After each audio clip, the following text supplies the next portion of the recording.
It's me again. Today's date is January 19th, 2024. Lo and behold, what did I wake up to this morning? It was a big old press release from NextBridge Hydrocarbons right in my inbox. This press release is lengthy and it goes over quite a few topics of interest. One of them about oil and gas and what's going on at the Oro Grande. The other topic is being the unreconciled share positions of NextBridge Hydrocarbons.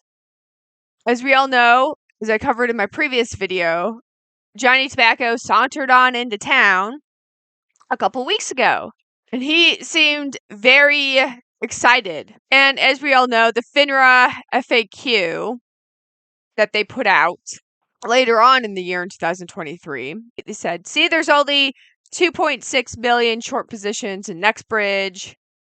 It's not that much. Yes, they're in a private company now. That was on the broker to settle it. Johnny Tobacco says, I think there's at least 20 million. Okay, so who's telling the truth, Johnny Tobacco or FINRA? Well, according to this press release, it wasn't FINRA who was telling the truth. NextBridge has had offers to buy shares. Because more than 2.6 million shares were offered to be purchased directly from NextBridge, clearly that means that there's more than 2.6 billion shorted shares. How many unreconciled shares are there? That's a good question. Because how many brokers approached NextBridge is the first question I'm going to ask. You know, what was their size of this brokerage? What was their lending position? Was it a big brokerage? Was it a little brokerage? If it's just like one little guy or two little guys, and they had more than 2 million unreconciled shares, and they're trying to reconcile these shares by purchasing shares directly from NextBridge, that could be an indicator for a much bigger problem, because this is quite a big number for such a small sample size, if you're familiar with statistics. So that's a pretty exciting thing. NextBridge also talks about hiring Johnny Tobacco on as a consultant with the tokenization of either their NextBridge or issuing some sort of tokenized blockchain dividend. Johnny Tobacco, of course, was the former vice president of T0 for the blockchain, and as this PR mentions, yes, helped the Overstock create their blockchain dividend. The interesting thing about blockchain is if something trades on blockchain,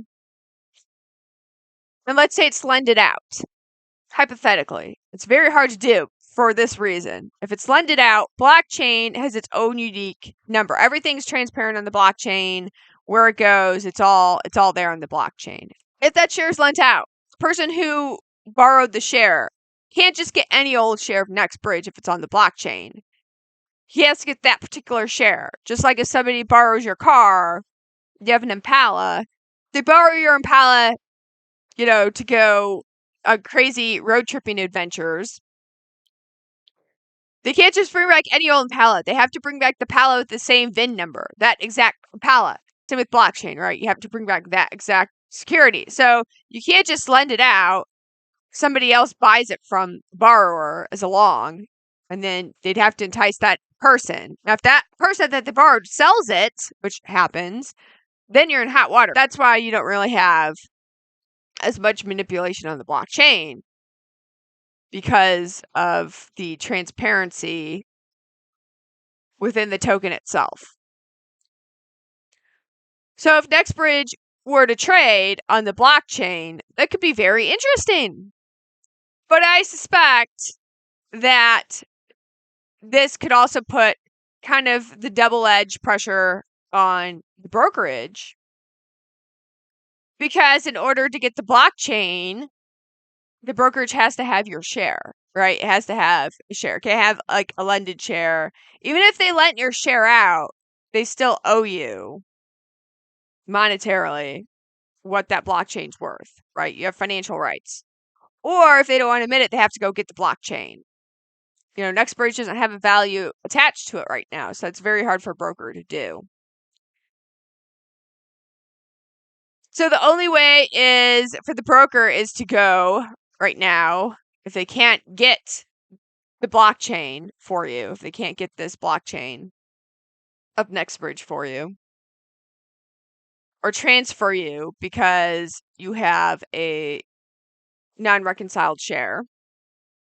They have to go to NextBridge and buy shares from NextBridge. As we know, NextBridge had that S1 come out a year ago about the 40 million shares. And it's interesting after this PR what other brokerages might come to NextBridge and say, hey, we need some shares. NextBridge selling shares, if they sell enough shares at a high enough price, that could mean profits for us in the form of a dividend. Imagine what brokers might be thinking now. I know at least Charles Schwab watches my videos, as evident by the corporate action Charles Schwab put out about me, how they watch my videos. So if you're watching this, Charles Schwab, the tension you're feeling right now is palpable. Tomorrow or the next day, I'm going to make another video about the oil and gas. It's a viable producing well, and it has 2,500,000 cubic feet of gas at only 2,000 feet deep well. Not fracked, anything, just a straight down pipe produces 2,500,000 cubic feet a day of gas with just a straight down pipe, nothing being done. So imagine this being a multi-level fractured well. How much gas, potential oil maybe, that this well could produce on a daily basis. We're going to also talk about the logs. As you know, I've done previous videos where I went over some of the logs, the well logs from NextBridge. We're going to talk about these as it shows, it explains the different depths that the hydrocarbons were found at. Okay, I'm trying to stop myself from over-explaining this, and we'll save it for the next video, but I'm very excited about the hydrocarbons. It seems like things are starting to turn in our favor. In the words of Greg McCabe, he is very enthused about the work that everybody's been doing. All the work that everybody's been doing is sort of amalgamating into the fact that it's bringing about more public attention to the saga of MMTLP, NextBridge hydrocarbons. I'm also adding that upon filming this video, NextBridge released an 8K on the SEC Edgar pages. The 8K reflects the press release of the changes of management. Clifton DeBose has since stepped down from being CEO and is replaced by Greg McCabe. Greg McCabe also brought back Roger Wardle from Torchlight into NextBridge. NextBridge has also added another board member, retired veteran and police officer Edward Pocock. Okay, guys, I will see you soon. Goodbye.